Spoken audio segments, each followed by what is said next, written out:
Swastiastu.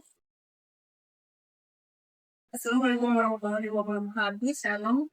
Salam sejahtera bagi kita semua. Halo semuanya, perkenalkan nama saya Garis kami. Saya sebagai presenter podcast Ikan setiap agama gereja. Nah, di episode kali ini kita bakal ngobrol santai bareng narasumber yang punya bisnis di bidang usaha perbankan tadi yang udah dijalankan saat turun-temurun oleh keluarganya dan masih berjalan sampai saat ini. Baik, langsung saja kita sapa narasumber kita kali ini. Halo semuanya, Om Swastiastu. Perkenalkan, nama saya Pandey Yolanda. Di sini saya sebagai narasumber di podcast kita hari ini. Baik, gimana nih kabarnya hari ini? Langsung dalamnya. Kabar langsung baik hari ini. Kalau untuk perjalanan saya hari ini kerjanya agak kebahan jadinya, tapi atau harus udah banget. Baik kita langsung mulai aja sih ceritanya. Gimana sih Kak awal mula usaha ini terbentuk gitu? Karena berapa lama prosesnya dari tahun berapa mulai? Kalau untuk awal mulanya tuh dari kakek saya yang masih di Bali, jadi emang usahanya itu turun temurun dari Bali sekitar tahun 1990-an lah, panggil saya sudah ada di bidang asal tadi. Jadi asal tadi ini kayak kita masak alat-alat tajam itu. Nah di Bali emang lagi banyak kan yang buat alat-alat tajam, jadi kakek saya ngurusin buat bekerja di bidang ini. Kalau sampai sekarang sih udah sekitar 30 tahun lebih lah. Nah, karena usaha turun temurun, jadi keluarga saya yang ambil bidang ini juga akhirnya memutusin buat merantau ke sini ya. Kalau enggak, udah berjalan lebih sekitar 20 tahun lagi dari kalau dari Lombok. Baik Kak, kalau tentang usaha ini dilakukan di mana Kak? Saya di rumah dan dapat khusus itu kayak kontrakan atau gimana? Kalau dari awal yang banyak saya bilang, saya dan keluarga masih di Bali sih kita di rumah aja ya, soalnya di rumah kita bikinin kayak tenda kecil itu di dalam rumah, terus di situ kita taruh alat-alatnya, ada mesin-mesinnya juga buat jambang alatnya ya tajam. Terus kalau untuk sekarang sejak saya dan keluarga merantau ke Lombok, awalnya tuh lokasi pekerjaan keluarga saya ada di depan sekolahnya waktu itu ya, jadi dia waktu saya KTP pulang sekolah tuh langsung ke tempat kerja keluarga saya buat bantu langsung. Nah terus semenjak ada pandemi sekitar tahun mungkin 2019 sampai 2020 itu keluarga saya mutusin buat pindah lokasi ada di rumah. Nah soalnya kan kita juga waktu pandemi ya di rumah ya, jadinya kita mutusin buat di rumah kayak kita di Bali dulu. Jadi semenjak pandemi sampai sekarang udah berjalan 5 tahun lebih lah. Bisa kalau mungkin buat bekerja di rumah aja. Cobain kalau seharinya itu di dalam masak berapa alat Kak, kalau boleh tahu, dan berapa lama sih proses pengerjaannya itu kalau dalam banyaknya alat? Kalau untuk proses sama waktunya itu sih kita tergantung sama alat yang mau diatur ya. Semisal nih alatnya tuh kecil atau sedikit. Misal kita mau masak pisau. Nah, pisau kan kecil ya. Itu kira-kira ngabisin waktu sekitar 15 sampai 30 menitan lah. Mungkin untuk pisau atau alat-alat kecil yang mau diasah atau ditademin. Nah, semisal kalau kita mau nademin yang besar alatnya kayak parang atau mungkin pedang gitu, bisa ngabisin waktu sekitar 1 sampai 3 jaman lah. Nah, kalau alatnya itu banyak jumlahnya, semisal kita pisau ada dapat pesanan 30 atau lebih mungkin itu mungkin kira-kira bakal ngabisin waktu setengah ngajian lebih mungkin. Baik, nah kalau soal penghasilannya Kak, kira-kira dalam sebulannya itu bisa berapa dan apakah penghasilannya itu nentu nggak? Kalau untuk penghasilan saya dan keluarga itu nggak stabil sih ya, karena kita juga tergantung pelanggan dan jumlah sama jumlah alat yang mau diakan oleh pelanggan juga. Nah biasanya dalam sehari kalau lagi stabil-stabilnya pelanggan yang datang banyak atau pelanggannya stabil, kita tuh saya biasanya sama keluarga bisa dapetin 1 sampai 3 juta lah dalam sehari. Tapi kalau misal pelanggan lagi nggak stabil, rezekinya dalam sehari palingan cuma dapat 700 sampai 900 ya. Nggak sampai kan sih. Jadi penghasilan itu tergantung kalau pelanggan juga sama pelanggannya juga. Semisal nih lagi hari raya kan biasanya banyak nih yang mau rasa alat-alat tajam gitu, apalagi hari raya Minggu itu pasti banyak kan di rumah.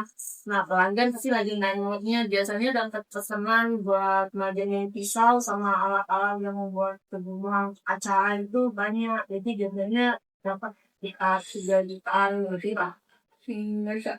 Nah, soalnya kalau setiap di sana kita sendiri namanya anak terbesar usaha dulu. Nah, kan sih namanya teman-teman yang kayak hektik banget, coba nyari masalah sepi, pelanggan, bisa, ya.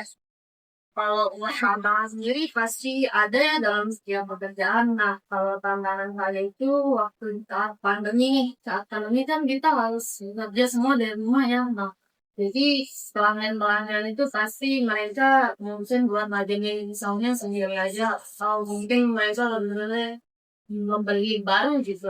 Jadi kita dapat pelanggan di rumah itu palingan satu atau dua atau bahkan waktu pandemi keluarganya itu nggak dapat pelanggan sama sekali bahkan. Jadi tantangan terberat itu emang pandemi sih, soalnya emang lagi sepi dan juga pelanggan emang di rumah aja. Tapi walaupun pandeminya jadi tantangan, cara saya mengatasinya sama keluarga itu saat itu saya menanyakan tetangga-tetangga dan keluarga-keluarga ya buat ada nggak yang mau ditajamin pisaunya atau mungkin alat-alat lainnya. Nah, situ pelan-pelan keluarga saya mulai dapetin penghasilan lagi dari yang dekat, dari orang-orang dekat, kayak tetangga dan keluarga-keluarga dekat yang masih ada di sekitar. Nah, dari situ kita mulai buat minta tolong sekalian buat promosiin lagi usaha sama saya dan keluarga. Di situ kita mutusin buat tolong dong bantu buat promosiin ini asal tadi dekat sama temennya mungkin gitu ya. Jadinya semenjak pandemi kita emang lebih sering promosi di media-media sosial itu buat media secara online atau di media sosial buat siapa nih yang perlu ditajamin alatnya bisa langsung hubungi saya, apalagi tetangga sama keluarga juga banyak bantu kan, jadinya kita aman aja sih secara pandemi sampai sekarang. Ini pandeminya sudah selesai kan, terus jadi kita sekarang udah lumayan stabil kalau dia nggak terlalu banyak lah. Baik, bisa kalau proses yang pembuatan agar misal untuk yang adem itu kayak gimana, Kak? Kemudian bisa dijelasin sedikit sih sejarah. Nah, untuk prosesnya sendiri itu kita di rumah pakai mesin ada sih namanya grinder gitu ya, tapi bukan yang buat motong-motong besi. Di sini ada grinder khusus gitu buat najemin sama semisal nih pisaunya atau alat-alatnya itu ada yang berkarat karena kena air atau karena apa gitu. Di situ kita pakai alat grindernya itu yang khusus buat apa biar halus tuh, terus juga karatnya hilang dan juga sebelum halusin kita tandingin juga pakai gerinda dan alat lainnya, makanya itu kadang ngabisin waktu lama banget, apalagi soal tergantung ini juga cuaca sama listrik ya di gimana juga suka tahu mati lampu atau gimana bisa menghambat pekerjaan. Baik, Kak, ini last question kali ya. Ada nggak sih contoh yang ingin kita sampaikan buat penonton yang lagi nonton ini atau generasi muda yang saat ini gimana secara untuk mulai berani membuka usaha di masa masa ini? Untuk pesan saya pribadi sih ya, kita jangan malu atau jangan malu untuk buat usaha apalagi dari nol, apalagi kita misal usaha itu warisan dari keluarga, jadi kita nggak usah malu atau nggak usah takut buat mulai usaha itu. Untuk generasi sekarang mungkin semangat aja ya dalam bekerja, jangan pilih-pilih pekerjaan, apalagi zaman sekarang tuh susah banget cari pekerjaan kan.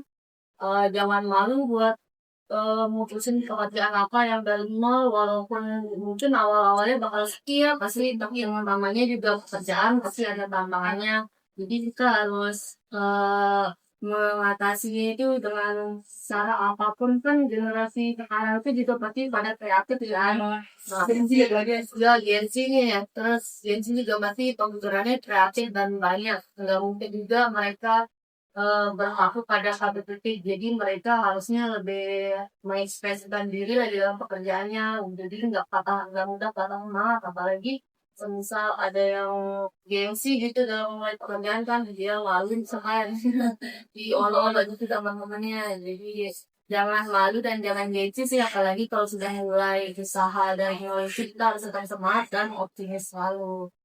Baik kak, Syahna, enggak, kenapa nih lagi mau cuma akhir cara enggak. Terima kasih banget udah sempetin hadir ke sini udah berbagi cerita saya pengalaman saya. Semoga pengalaman ini menginspirasi penonton yang lagi nonton di rumah ini dan semoga usahanya makin lancar dan sukses lagi.